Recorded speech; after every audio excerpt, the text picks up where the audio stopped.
Un saludo especial a todas las personas que se conectan a esta hora a la transmisión en vivo de Ciencia a la Mano, un programa de apropiación social del conocimiento de la Facultad de Medicina de la Universidad de Antioquia y el Hospital Alma Mater de Antioquia, antes llamado la IPS Universitaria. El día de hoy vamos a conversar acerca de cáncer de mama, a propósito de la conmemoración del Día Internacional de la Lucha contra el Cáncer de Mama. Vamos a ver qué es lo que debemos saber acerca del tema, cómo prevenir esta enfermedad, cómo tratarla. Serán algunas de las preguntas que abordaremos hoy. Mi nombre es Daniel Ruiz, estudiante de Medicina de la Universidad de Antioquia, y hoy me acompaña para esta conversación una experta con quien podemos entender mucho mejor este tema, la doctora Gloria Sánchez, doctora en microbiología molecular y PhD en investigación de la etiología y la prevención del cáncer.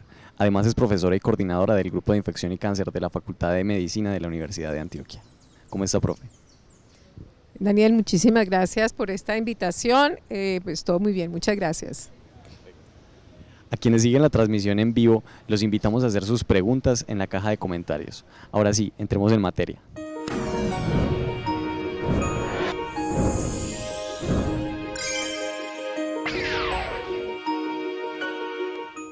Profe, coméntanos un poquito acerca de qué es el cáncer de mama, qué tipos de cáncer hay. Bueno, los cánceres de mama ocurren porque crecen mucho más las células que son las que revisten los conductos que están dentro de la mama y que son los que transportan la leche en el momento del amamantamiento. Hay varios diferentes tipos de cáncer de mama. Todo se debe prácticamente a que hay unas diferencias en las células o lo que se expresa en las células que están proliferando inadecuadamente. Algunos de ellos tenemos la suerte de tener drogas muy efectivas y por eso las personas cuando las tratan tienen muy buena probabilidad de estar libre de enfermedad por algún tiempo, mientras que en algunos no tenemos todavía esos descubrimientos. Entonces las personas que son diagnosticadas con esos tipos a veces tienen más dificultades en el siguiente tiempo después del diagnóstico. Profe, coméntanos un poco cuál es la situación de esta enfermedad en el mundo y en Colombia. Bueno, voy a distinguir muy bien dos términos que sabemos en epidemiología y prevención del cáncer que tienen un impacto en la población mundial. Un término es el número de casos nuevos que ocurren anualmente en todo el mundo y ocurren más de 2 millones de casos nuevos cada año en el mundo, ¿sí? Son como 2.300.000 nuevos casos. Entonces imagínate que más o menos en 5 años en el mundo ocurren 10 millones nuevos de casos de cáncer de mama. Es una barbaridad, impresionante. En los últimos años los países desarrollados han logrado contener un poco esa incidencia. Se debe a que han implementado buenas estrategias de implementación. Pero los países en vías de desarrollo o de bajos ingresos tienen un problema impresionante porque se está dando el aumento de una manera vertiginosa y no hemos implementado estrategias de prevención. Y eso es lo que está haciendo la gran diferencia con este cáncer a nivel mundial. Mueren alrededor de 600.000 mujeres en este momento por cáncer de seno anualmente, de ese 2.300.000 que se están diagnosticando. No diría es una tercera parte. La gran desfortuna que tenemos en este momento es que el 70% de esos casos están ocurriendo en los países de bajos ingresos. Entonces lo que creíamos que era un cáncer antes de los países desarrollados, donde las mujeres se expusieron a las causas del cáncer hace mucho tiempo, ya se trasladó a estos países. Y eso es un problema grave porque en estos países la mortalidad sí es muy alta, porque no tenemos los métodos de detección funcionando como están funcionando en los países desarrollados y además de eso no hacemos prevención. Sabemos entonces que la prevención es súper importante en este tema. ¿Y qué tal si nos comentas un poco sobre los factores de riesgo que podríamos prevenir para no tener esta enfermedad? Nosotros ya sabemos más o menos de 10 factores de riesgo que se asocian con una evidencia muy sólida con este cáncer, porque es un cáncer muy heterogéneo. Muchos tienen que ver con la exposición a estrógenos y por supuesto todo lo que son los factores reproductivos y que a veces las mujeres desconocemos. Por ejemplo, el uso de anticonceptivos hormonales por mucho tiempo aumenta de una manera muy importante este cáncer, el riesgo de este cáncer, lo mismo que las hormonas que se colocan en el momento de la menopausia, lo que llamamos las hormonas de terapia de reemplazo hormonal. Y esas son cosas que se pudieran evitar, ¿cierto? Porque podemos combinar con otros métodos anticonceptivos que no sean necesariamente hormonales y compartir con la pareja también esa posibilidad de la anticoncepción. El otro punto que hay una oportunidad muy grande de que las mujeres pudieran hacer es amamantar. El amamantamiento, por la manera como sucede el cambio que hay en las células de la mama en el momento en que se amamanta, se crean unos mecanismos que reducen el riesgo de este cáncer. Pero en el estilo de vida de hoy en día de las mujeres, el llamado es a no amamantar por las condiciones de trabajo, pero además de eso, porque los sitios laborales no brindan las posibilidades de que las mujeres puedan transportar la leche, la puedan refrigerar en sus sitios de trabajo y lo más importante que ojalá tuvieran salacunas en los sitios de trabajo como ocurren en los países desarrollados en este momento. Todo eso ayudaría a que la mujer pudiera amamantar y no hay campañas tampoco para que la gente conozca que verdaderamente se puede amamantar.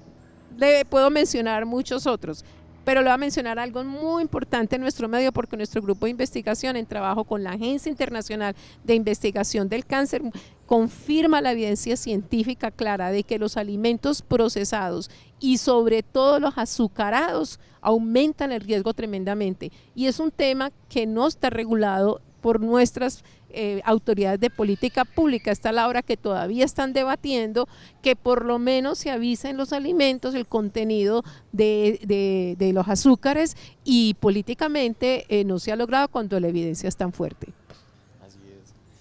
Si una persona quisiera conocer pues, más sobre esta enfermedad, saber qué síntomas ocurren, saber cuándo le aparecen los primeros hallazgos, ¿qué le podrías decir tú?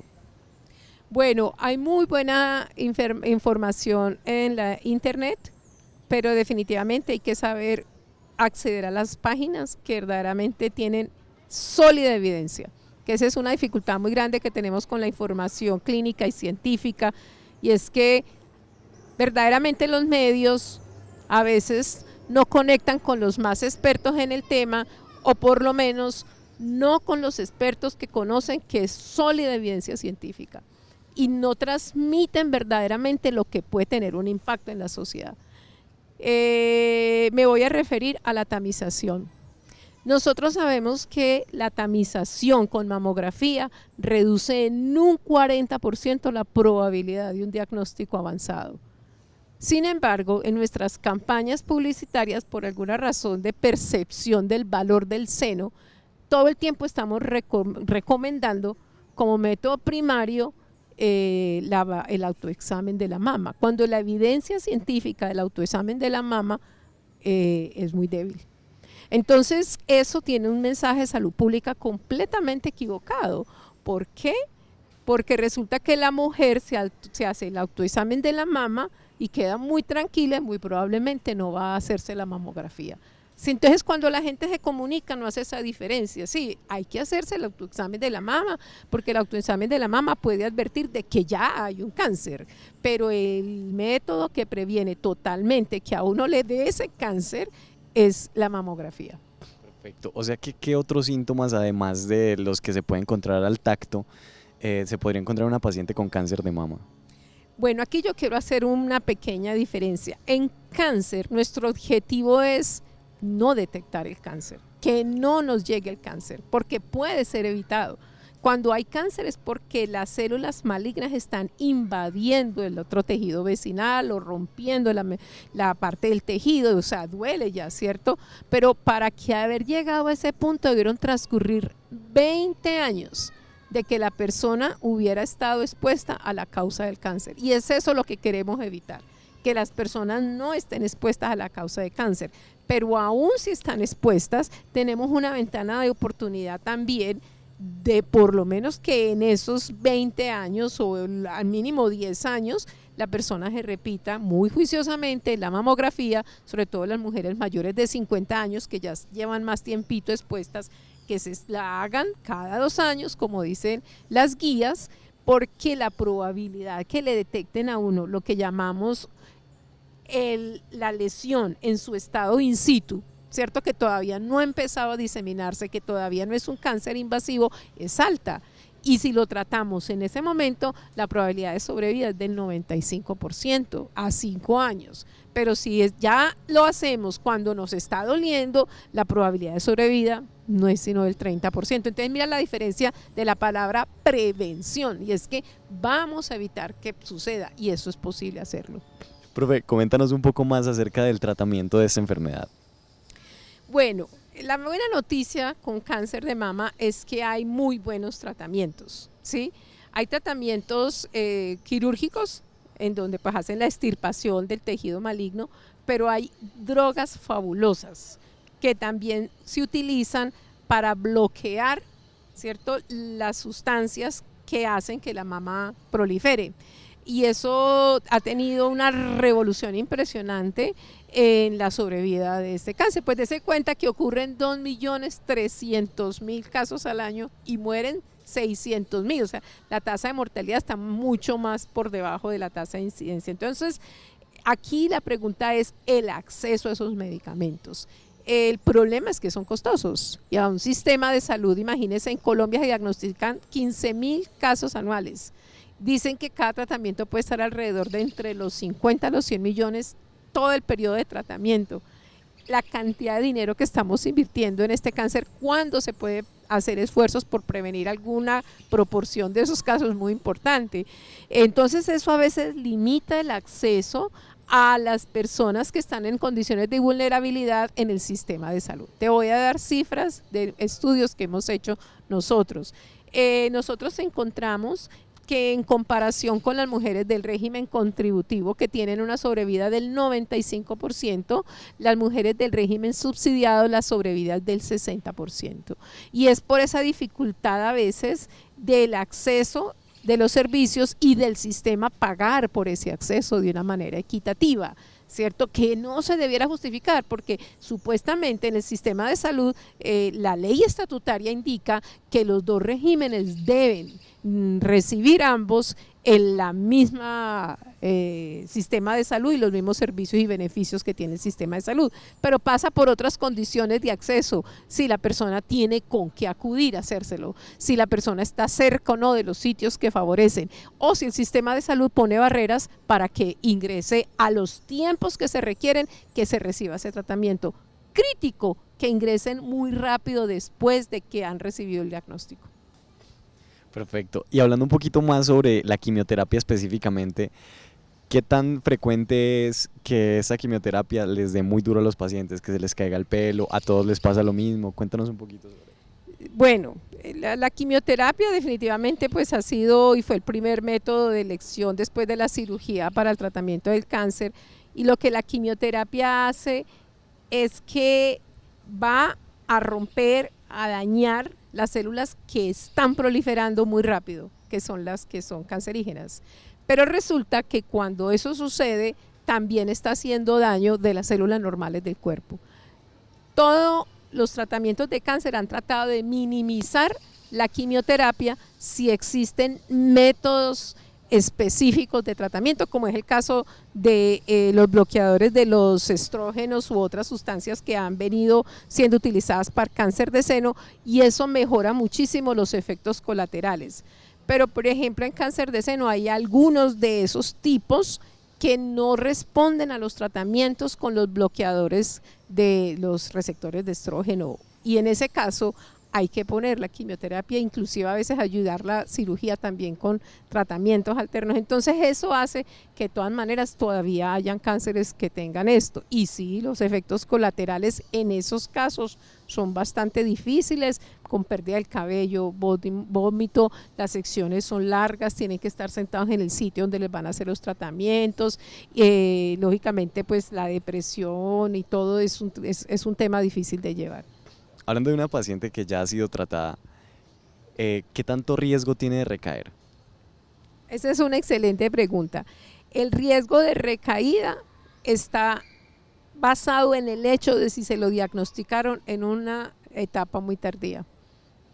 Y eso se debe a que cuando hay un estado muy avanzado de ese tumor, ese tumor es muy autónomo y tiene mucha capacidad de volver a crecer aún después del tratamiento. Por eso la mortalidad en esos individuos es más alta, porque los tratamientos no responden tan bien. Los cánceres, en el caso de cáncer de seno, son graduados de acuerdo al nivel de avance que tienen. Y usualmente son 4 estadiajes, ¿cierto? Eso lo hacen los clínicos para saber cuál es el grado de tratamiento que tienen que dar, y esos diferentes grados tienen unas condiciones clínicas de tratamiento diferentes. Y los que se diagnostican en estados 3 o 4, la sobrevida, debido a que hay una recaída, una recurrencia, se disminuye casi en un 50%. Una paciente después de ser tratada y de haberse recuperado, ¿es posible que pueda tener hijos? Totalmente, totalmente. Todo el sistema reproductivo queda funcional y las mujeres pueden tener hijos después de haber recibido un tratamiento por cáncer. Gracias por esta primera parte, profe. Ahora vamos a ver videos que nos enviaron algunas personas con preguntas relacionadas con el cáncer de seno que usted nos podría ayudar a solucionar pues con bastante eficiencia. ¿El cáncer de mama es hereditario? Bueno, esa es una pregunta bastante interesante porque aquí me voy a referir al fenómeno Angelina Jolie. El cáncer de mama, el 10% de los casos de cáncer de mama tienen un componente hereditario. Y hoy en día se conocen cuáles son la mayoría de los genes, bueno, no la mayoría, pero sí casi el 50% de las mutaciones que están relacionadas con ese 10% de casos de cáncer de seno que ocurren entre ese de 2.200.000 casos que ocurren anualmente. Dese cuenta que son 220.000 más o menos. O sea que el problema es claro que existe, pero no es el único razón y causa del cáncer. Quiero hacer esa salvedad porque mucha gente piensa que siempre es hereditario. No, lo que pasa es que las mismas mutaciones que se heredan pueden ocurrir también si yo me expongo a las sustancias que dañan el DNA, que son las que causan ese cáncer. Pero aquí es muy importante también entender algo. El número de personas que portan esas mutaciones en la población general es del 1 o menos por ciento. ¿Sí? Entonces, a pesar de que esas personas tienen un riesgo muy alto y usualmente tienen los cánceres diagnosticados a edad muy joven, porque por así decirlo se empiezan a exponer desde que nacen, ¿cierto? Ese no es el problema grande que más tenemos, aunque es importante. Hay un problema grande y es que hay otros factores de exposición muy importantes que tenemos cómo prevenir y no lo hacemos. ¿Todas las bolitas en los senos son cáncer? No necesariamente. Hay razones hormonales por las cuales a veces aparecen ese tipo de bolitas, pero definitivamente son cosas que usted debe reportar y ir donde el médico en el caso de que usted tenga una sospecha de que tiene una bolita que no la encontró durante su autoexamen anterior, que ese es un punto muy importante, ¿no? Que el punto del autoexamen es de alguna manera aprenderse a conocer los senos. Y entonces tiene que ser repetitivo, ¿no? Y hay unas técnicas súper especiales para hacerlo. Hay videos muy buenos en el Instituto Nacional de Cáncer. Tienen esos videos y se tiene que hacer con frecuencia, cosa que cuando uno sienta la alarma, pues lo pueda reportar muy rápidamente. Pero nuevamente reitero, más que el autoexamen, lo que a uno nunca se le debe olvidar es repetirse la mamografía cada 2 años. ¿El tamaño de los senos influye en el cáncer de mama? Para nada, no tienen ninguna relación, porque usualmente dentro de la mama el número de vasitos y túbulos que hay es muy consistente entre una persona u otra. Pero esto me hace recordar usted de un punto importante acerca de una variable, un factor que se ha venido estudiando muchísimo recientemente, que es la densidad de la mama. Cuando se hace la mamografía, los radiólogos saben distinguir mamas densas, ¿cierto? De mamas que no son tan densas en estas radiografías. Y resulta que por razones que aún no desconocemos, hay mujeres que tienen las mamas más densas y esa densidad aumenta el riesgo del cáncer de mama. ¿El dolor en los senos son síntoma de cáncer? Pues hablando con los ginecólogos que nosotros trabajamos en nuestras investigaciones, ellos nos han contado que de hecho el dolor leve de la mama en las mujeres jóvenes es usual y que no necesariamente, de hecho, refleja la probabilidad de un cáncer.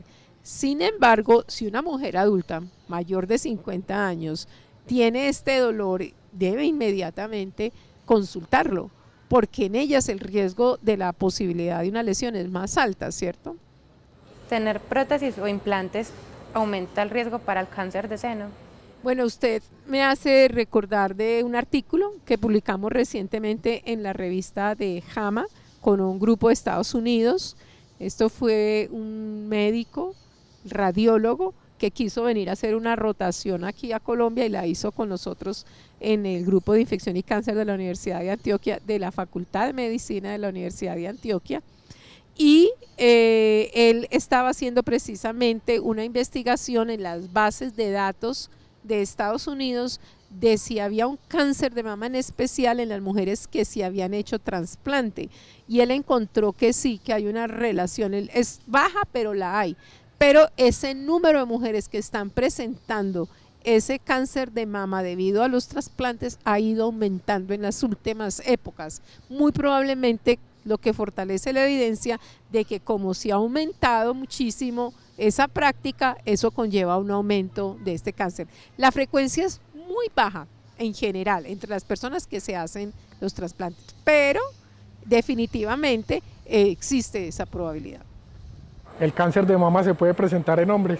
El cáncer de seno de mama sí, se presenta en hombres, usualmente porque tienen también las mutaciones específicas desde heredadas, pero la frecuencia es supremamente baja, tan baja que ni siquiera se hace búsqueda de las lesiones ni etamisa.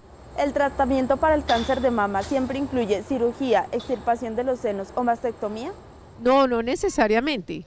Ahí por eso le digo que algunos tratamientos que son verdaderamente drogas, que son capaces de reducir el tumor sin necesidad de hacer la mastectomía completamente, y todo va a depender también del grado de avance en el momento del diagnóstico. El cirujano va a tener toda la información clínica para tomar la decisión cuál es el mejor método, y ahí de esa decisión depende muchísimo el éxito y la probabilidad de sobrevida.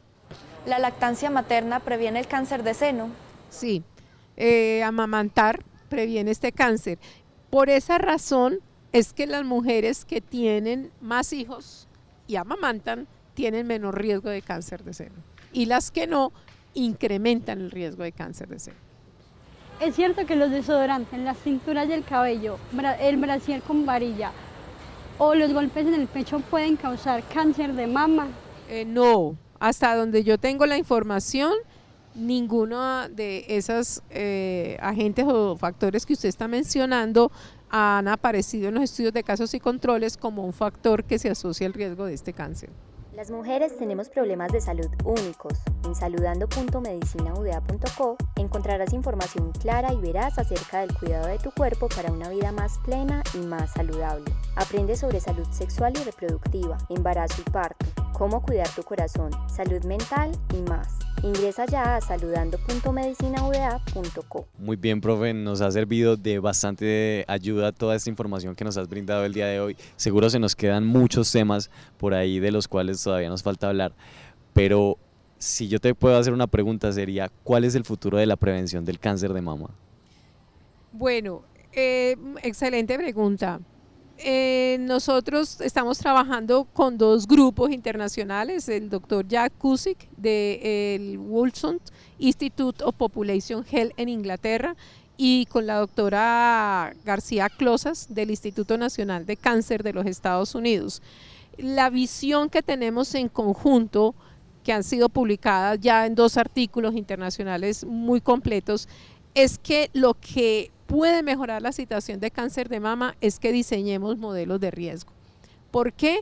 Porque es clara la evidencia de que existen casi 10 factores que se asocian con el riesgo de este cáncer, y que si nosotros podemos estimar y distinguir las mujeres que tienen bajo riesgo de las de alto riesgo, podemos hacer intervenciones con eficacia comprobada para disminuir ese riesgo, que el sistema de salud sería capaz de dar respuesta. ¿Cuáles son esas posibles intervenciones? El manejo de la dieta, aumentar la actividad física. Hay inclusive ya quimiopreventivos que disminuyen los niveles de estrógenos, como son el anastrozol, ensayos clínicos supremamente bien llevados a cabo, en donde disminuyen casi en un 50% el riesgo. La mastectomía profiláctica, que es un tema bastante controversial y difícil de tomar la decisión, pero que Angelina Jolie lo hizo, ¿no? Supo a una edad temprana que el riesgo de ella de tener un cáncer de mama a los 70 años era el 90% y decidió hacerse la mastectomía, y ya sabe que si tiene herencia biológica directamente, pues tiene que estar pendiente de sus crías para que vayan a hacer la misma decisión. Pero es posible hacerse. Y hay otros temas, por ejemplo, el control de los alimentos azucarados, infinidad de cosas.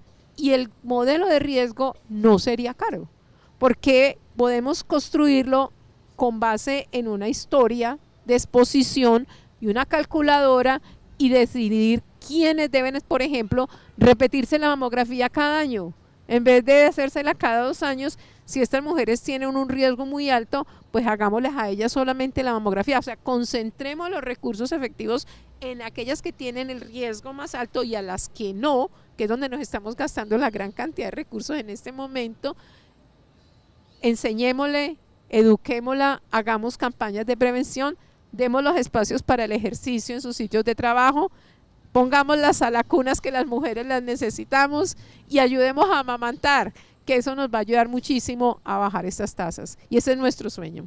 Perfecto, profe, te agradecemos por esa lucha contra esta enfermedad. A las personas que nos acompañaron en esta transmisión en vivo, recordarles que esto fue Ciencia a la Mano, una iniciativa de la Facultad de Medicina de la Universidad de Antioquia y el Hospital Alma Mater de Antioquia, antes la IPS Universitaria. Muchas gracias, profe, por acompañarnos en este programa. A la Facultad de Medicina por esta oportunidad de llegarle a la sociedad, de ver que ojalá tengamos impacto con estos medios de comunicación, y que esta es una manera también de nosotros poder transmitir los hallazgos de investigación que hacemos en nuestro grupo de investigación. Y a todos ustedes los invitamos a continuar investigando sobre todos estos temas, y lo pueden hacer en la plataforma saludando.medicinauda.co, donde tenemos contenidos educativos de libre acceso para que sigamos informándonos. Así que nos vemos en el siguiente programa.